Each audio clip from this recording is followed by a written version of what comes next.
Tify, this is for you, and I have a spinny chair and a desk now. Hell yeah, I'm living the dream. Are you smarter than a 5th grader? It's the name and central question of one of the most famous game shows in the world, and I've been very curious about it recently. See, back in high school, we were both very academically gifted and academically challenged, but now I've gone to uni for film, and now I'm in uni for design, as you know. So I've kind of not followed those academic pursuits.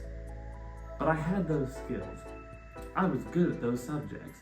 But have I lost that ability? Have I let the knife's edge dull over by not pursuing those fields? I am curious. And so, that's the central question of today.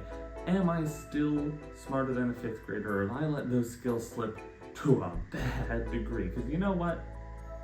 I'm just a little bit curious. And very frankly, that's kind of the whole point of this series. Just fun little things. So, we're going to test it today. We're going to go through, we're going to see, in a very empirical manner, if I am smarter than a 5th grader. Welcome to my new shelf as well. So, the best way to do this is going to be randomly.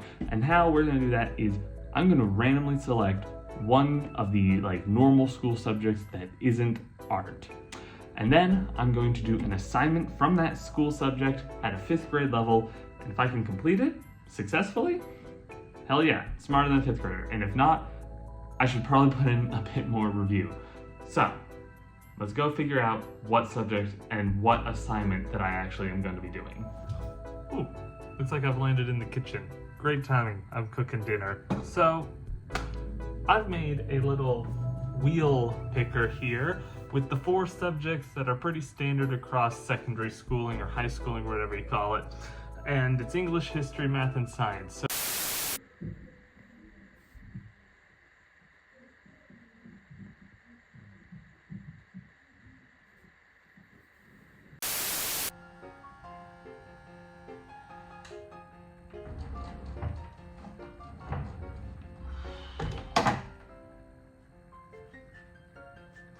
gotta keep the haircut. So, now that we know that my subject is English, I have to choose which assignment that I'm gonna do, which is a very easy choice. A book report. Everyone in 5th grade was doing book reports for English. So, the question is which book? In this bag, I have the name of every single book ever written, printed on little slips of paper, and I am going to choose at random from every book ever conceived which book I'm gonna do my report on, and it seems I've got my piece of paper. So, the book that I am doing my 5th grade level book report on is We Are Okay by Nina LaCour. So, I just got done reading the first little part of this book, nothing much, just the first 2 chapters, but I liked it quite a bit. I won't lie. I kind of really just wanted to read this book. And you can figure out why pretty easily, I think. But I'm actually really enjoying it so far. It's steeped in a lot of mood already. It's been 2 chapters and it's just palpable, the tone and everything. There's a lot of dread and run-on thoughts and everything that I really like hearing how they're described for Marin, and I find it so fascinating, all the things that I'm noticing getting repeated and picked up again. There's trees have been mentioned quite a lot. She talked about redwoods, she talked about deciduous trees. There's a lot of talk about nature in general, especially beaches in California, which it's close to home obviously, and so I'm very interested to see how that gets expanded. I found a lot of really interesting comparisons and juxtapositions between she talked about the ocean and the waves and everything like that, and then swimming in a pool where it's a lot more dead and things are calmer. And I think that's going to be a symbol possibly throughout the book, maybe a running theme. I'm actually quite interested to see how the rest of the book plays off of all that. I am a little worried because my goal is to write a 5th grade level book report, and the guidelines I found for that say maximum of 2 pages, which is a small issue because I think I could probably write 2 pages on what I've just read, and I'm 2 chapters in, and I think this book's 30 or so chapters, so small issue. We might have to scale back what I want to talk about in that, but we'll make that work later on. Overall, though, I'm just really liking this. It's really interesting so far, and I love the mood and the tone and just how it's written. It's written in a very, interesting way. It's very just, if someone's thoughts were just spilling onto a page. I don't know if that describes it perfectly, but that's kind of how it makes me feel. It's less of a narrative written in a traditional, sense so far, and more just hearing someone's thoughts. And I think that for what I know this narrative is about, that's going to be a really interesting perspective to see. So far, at the start, so good at the start. And I'm excited to see how this book continues on. So I've read a touch more of the book, and I'm really liking it. The things I commented on already, they are still prevalent. The writing style is very unique, and I really like how we're hearing the thoughts. But something new that has come up is how it's playing around with chronology and how time and different events that happen at certain times are taking place. And I find that so interesting, and I'm really liking how it's playing around. We got an extended flashback to Gramps and everything like that, and I find it interesting because I'm reading into a lot with how this book uses its language to make it feel like you're hearing the thoughts of a character. What that means then when we're suddenly, without any sort of provocation or any warning or anything like that, we're just thrown into an extended flashback. I find it very interesting, and honestly, it is such a cool feature of this book. Now, feature is a stupid way to put it, but you get what I mean. It's a cool, really interesting way that this book's written that I think is impacting how it can be interpreted, and I love media that has multiple interpretations. So far, this book is really strong, and I'm quite glad I'm reading it. One thing I think I've made very evident so far is I really love the writing style of this book. It's very tactile, if that makes sense. It feels very in tune with this character who's suffering from these mental illnesses to react to the world the way that she is, and I really quite like how it's expressed in the writing. I also really like how nature is used in this book so far. It's very fascinating to me, and I think it plays a lot into the themes of this story, and obviously we haven't yet gotten to the end. I don't know what big twists lie ahead, so there could be more to be revealed, but I've read a bit more of it, and I'm still loving it. What can I say? This is really a fantastic exploration and example and look into mental health and how it can affect someone in such a way. I find it really interesting how Nina LaCour, the author, has chosen to write it, and I'm a big fan of that. I have so much to talk about in this little essay. 2 pages, right? Yeah, that's gonna be a problem. So, reading clearly takes me a minute and a half. It has been a while since I've started this book, and I mean, it's just been a while. Clearly, I'm not the quickest reader in the world. I mean, by now I've gotten and moved all of my stuff in which I didn't even have the boxes, I think, when I started reading this book. That's how long this has taken me. So I had to turn on the Jets audiobook, and literally turning on the audiobook, I crushed through 6 of the chapters in an instant, and just now I've been reading a couple more because I started with the audiobook a little while ago. I think the audiobook just helps me focus a little bit. I have a difficulty just kind of focusing on the words before they all kind of smush together, if that makes any sense. Maybe it's cheating. I kind of feel a bit bad that I have to listen to an audiobook or something just to read it. normally, but that's how it is. But no, I've just gotten to a section that is the reason I've made this little snippet. It was very beautiful. The biggest part of this book, I think, is its symbolism and the way it's written, and this section was Marin and Mabel talking about painting by Frida Kahlo. The one I don't remember the title, I've immediately forgot, but it's the two Fridas and their hearts are exposed and there's the scissors and everything like that and the vein connecting them, and that's something I love so far about this book, that just talking about that painting, which is a real painting, it's a beautiful painting, but like talking about that and relating it to the story, it's genuinely heartbreaking. Like understanding where Marin is, and honestly, like even in ways relating to how Marin is feeling, it really, this book is great with relating different artistic aspects to that sort of emotion, and I'm really enjoying seeing that. Like in this book, they've referenced 100 Years of Suffering, I think it was.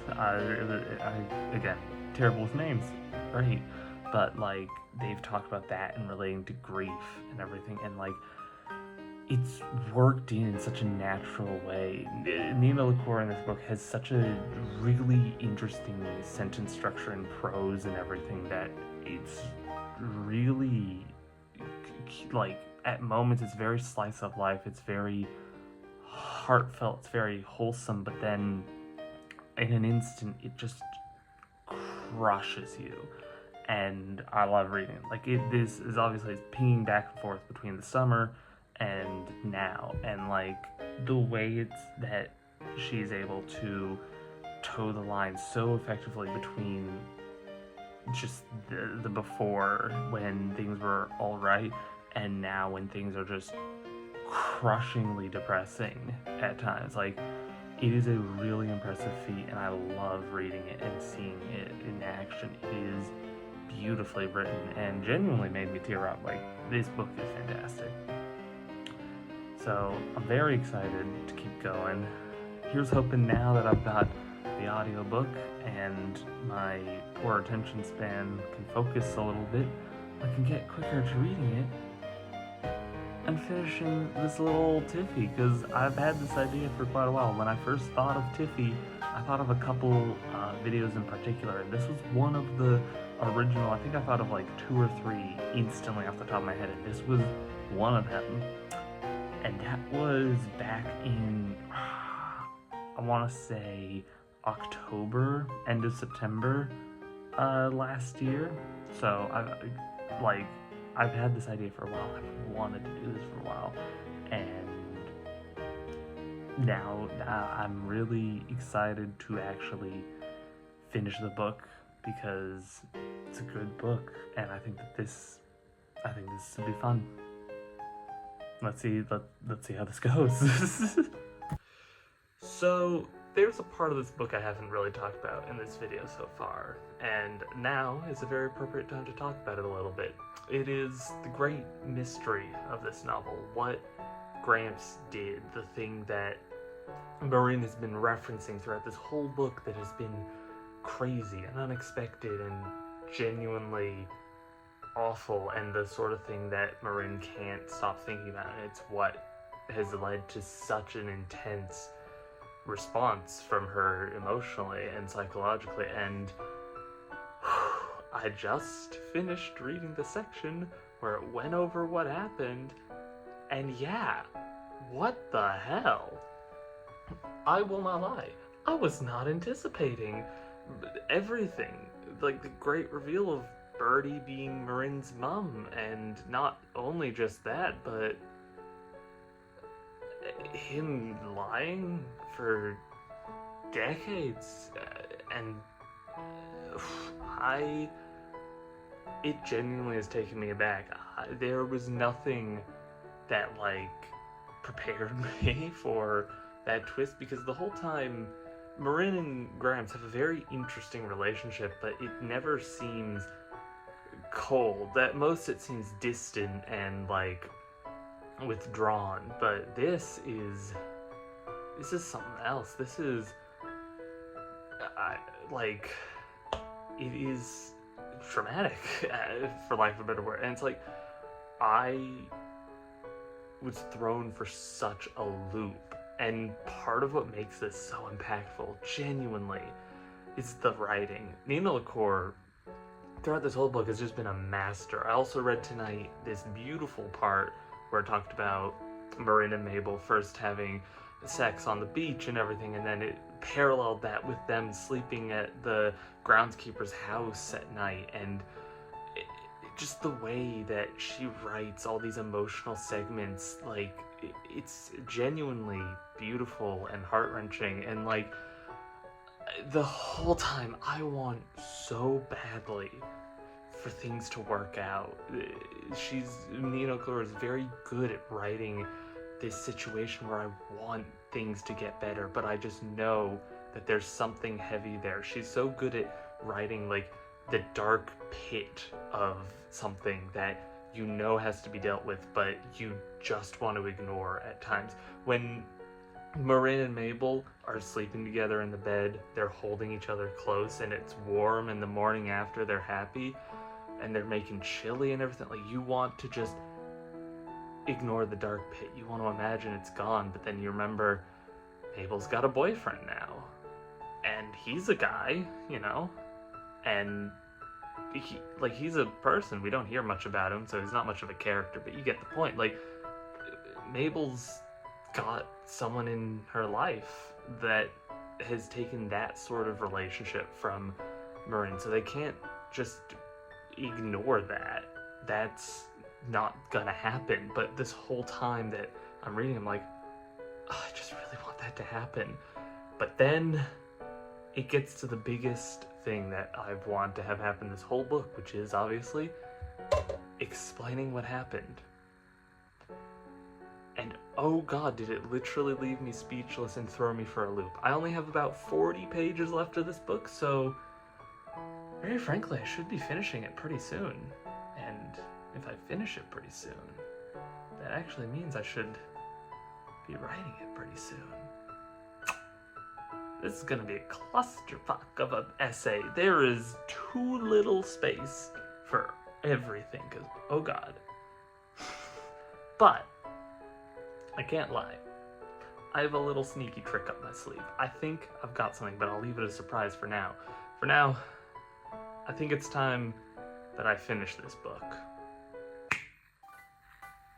I finished the book. And I don't know if you can tell, I've been crying quite a bit.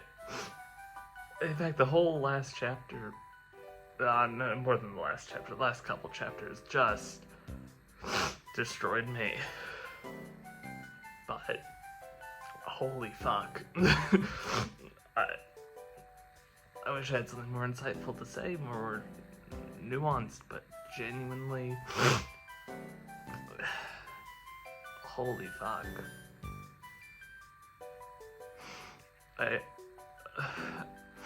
I need a moment to collect myself, but I wanted to film this the exact second that I had finished reading, because, you know, yeah, but I've just spent the last half hour just bawling my eyes out finishing this book. It was oh beautiful, but also but I'm gonna go collect myself, and then you know what? It's time to finish this video and do what I was supposed to and prove I still got it in me to be smarter than a 5th grader. I cannot believe that that's how this video started right now. I am in shambles. I have finally got my tripod set up. I've got all my stuff unpacked and set up across my apartment, and I have finally finished We Are Okay by Nina LaCour. that took me longer than I thought. Luckily, we're not here to measure my reading speed. We're here to test if I'm smarter than a 5th grader. And to answer that question, I've got some bad news, but I've also got some good news. So let's start with the bad news, get out of the way, and then on a positive note. Bad news. I was unable, physically incapable, of writing a 5th grade level book report essay on We Are Okay by Nina LaCour.